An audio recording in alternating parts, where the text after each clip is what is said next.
La suspension du trafic au niveau de la Société des transports abidjanais est un lointain souvenir pour les populations de Yopougon.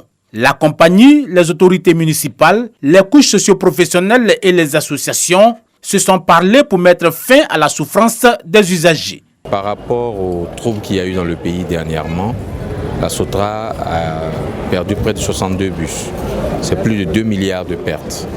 Et Yopougon, qui était l'épicentre de ces manifestations, a vu son périmètre d'exploitation rétréci.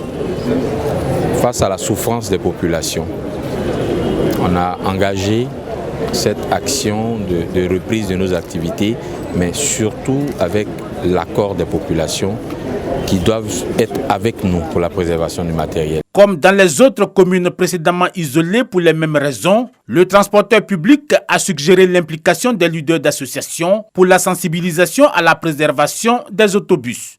Le bus est un outil qui, je dirais, est le plus démocratique possible. Quand un bus garde, tout le monde monte sans distinction de race, de parti politique, de religion. C'est un outil de développement qui est mis à la disposition des populations par le gouvernement de Côte d'Ivoire. Vous imaginez transporter quelqu'un de Yopougon jusqu'au plateau à 200 francs? Ce n'est pas possible. Économiquement, ça ne se justifie pas. Mais l'État le fait pour soulager les populations. Les populations, à leur tour, ont vivement promis de s'impliquer pour que de tels actes ne se reproduisent plus dans leur commune. Le bus est un bien commun et c'est notre moyen de déplacement le plus sûr.